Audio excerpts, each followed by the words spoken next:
Você já percebeu que ano após ano seu dinheiro compra cada vez menos?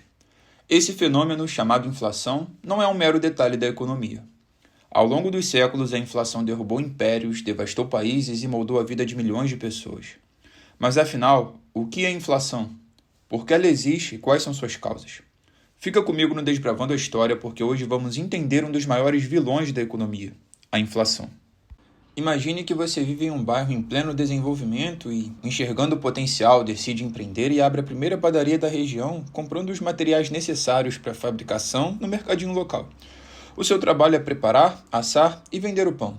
Vamos supor aqui que o quilo do pão custa R$ 10 e que a sua margem de lucro é de 50%, ou seja, a cada quilo vendido, R$ 5 vão para reinvestir no negócio, comprar mais farinha de trigo, pagar a conta de luz, etc. E os outros R$ 5 são o seu lucro líquido.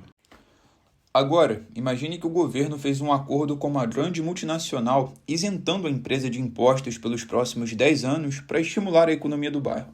A chegada da empresa gerou empregos, atraiu novos moradores e movimentou a economia. Só que agora há mais pessoas disputando com você a mesma farinha de trigo, açúcar e ovos no mercadinho, que começaram a faltar nas prateleiras. O dono do mercado, que não é bobo nem nada, aumenta os preços, porque, pela lei da oferta e da demanda, quanto maior a procura, maior o preço. Com os seus principais insumos mais caros, você não tem muita escolha. Precisa aumentar o preço do pão para manter sua margem de lucro e preservar o seu poder de compra. Além disso, você decide contratar funcionários, pois sozinho já não dá conta de assar os pães, atender clientes e gerenciar tudo. Mas, com custos fixos mais altos, define. Quem quiser o pãozinho quente no café da manhã, agora terá que pagar R$ 20 o quilo. E quem é um dos seus clientes? O próprio dono do mercado. Nesse ponto, o ciclo começa a ficar claro, certo? Esse é apenas um exemplo simples de inflação orgânica e local, mas que deixa uma pergunta no ar. Seriam mesmo os comerciantes os culpados pelo aumento dos preços? Para respondermos essa pergunta, precisamos entender que o termo inflação vem do latim inflare, que significa inchar ou encher. No século XIX, passou a ser usado na economia para descrever a desvalorização da moeda, especialmente quando governos emitiam mais notas do que a quantidade de ouro ou prata que as lastreava. E o resultado era inevitável, um aumento generalizado dos preços. Em termos simples, inflação é a alta contínua e generalizada dos preços de bens e serviços ao longo do tempo. Na prática, isso significa que o poder de compra do seu dinheiro diminui, ou seja, com a mesma quantia, você consegue comprar cada vez menos. Vamos para outro cenário hipotético. Imagine que, de repente, o seu salário dobrasse. Imagino que você ficaria feliz da vida, pois teria condições de comprar o dobro de arroz, picanha, Big Macs, gasolina, cerveja, talvez até economizar para fazer aquela viagem para o Chile que você viu sua amiga fazendo no Insta. Mas logo depois, o salário de todo mundo também dobra. Nesse caso, você não vai conseguir comprar mais do que antes, porque todos estão correndo atrás da mesma quantidade de produtos que você. E como a oferta continua limitada, os preços sobem. E mesmo com um salário maior, o seu poder de compra continua o mesmo. Agora, pense em outro cenário, onde todo mundo triplica a renda, menos você, que agora tem que contar as moedinhas para ir ao supermercado. Mesmo com mais dinheiro no bolso do que antes, dado que o seu salário dobrou, você está relativamente mais pobre. Isso porque os preços dispararam junto com a renda média da população. E esse é justamente o efeito da inflação, corroer o valor do seu dinheiro. Mas agora que ficou claro que a inflação, de onde ela surge? Para entender melhor, a gente precisa voltar no tempo, até a Roma Antiga.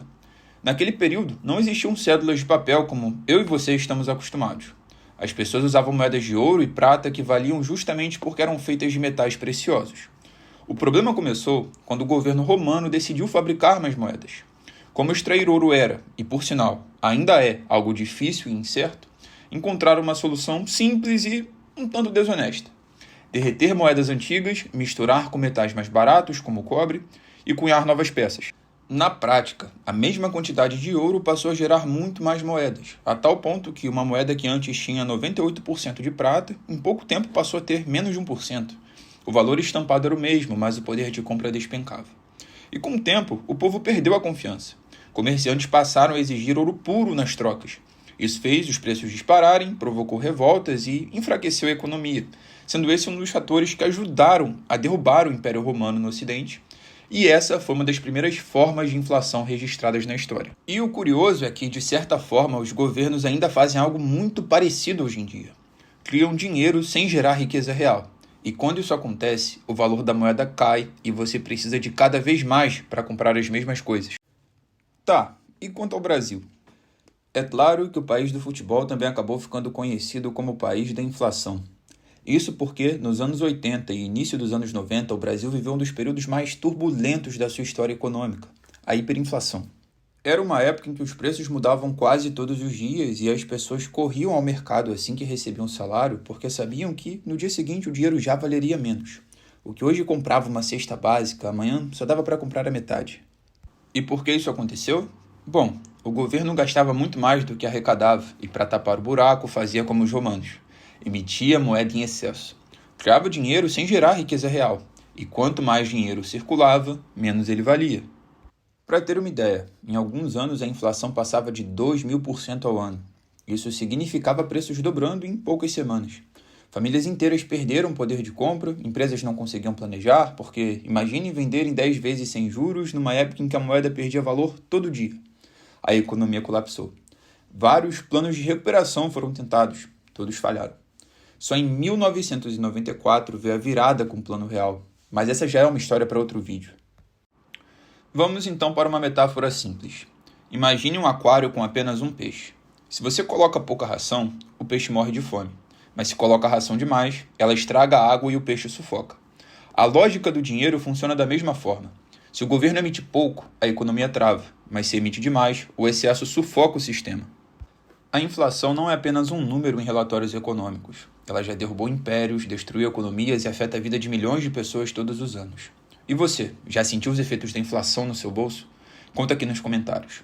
Se gostou do vídeo, não esquece de curtir e se inscrever no canal para mais conteúdos de economia e história explicados de forma simples.